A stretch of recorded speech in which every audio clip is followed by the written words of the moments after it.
So just tell us, you know, when your life has been ruined by fathers, and what do you then do? You know, I mean, there's a sense where we could look at it and say, well, that's the end of my life. You know, it's been ruined.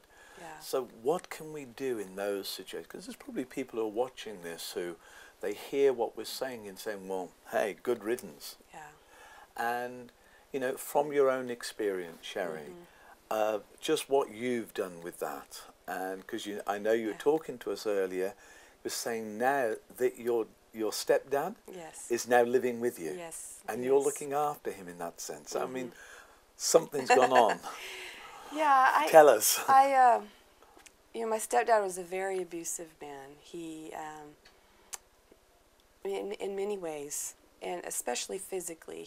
I mean, I had one of my brothers that went into the Army with broken ribs from a fight with my father.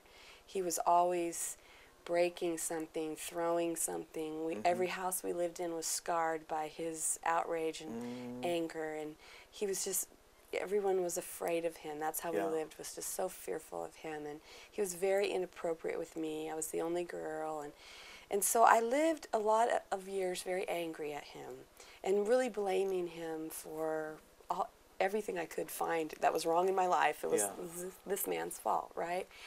And then I started to realize that I can pull inheritance into my life in two ways. I can pull it in through honor and love and forgiveness, or I could pull it in through bitterness. Yeah. And I don't want that bitterness into my life. So I'm not, this man who was abusive, I decided I was going to love him and honor him because I'm a loving, honoring person, not because his character defects are something I just got over. I don't like them. And yet I feel like because of my love, I'm actually changing his life. And so my dad was married to my mom for 30 years.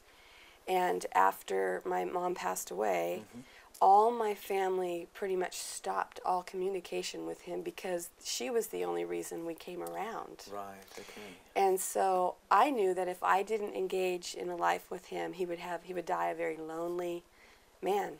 So we take care of him. He lives on our property, and I see him every day, and I love him, and I connect with him. Here's the deal, really. It doesn't mean that he has access to my heart anymore. Because some people think, oh, I have to forgive, and that means this person gets to come in and hurt me again. No, I have very, very clear boundaries with him. But there are some things I can connect, and they're kind of superficial. Yeah. They're things like reading and books and politics and finances. He's good at those things, actually. Yeah. So I can find a place of connection with him in those areas where I don't have to have him. He has no access to my heart in those areas to hurt me.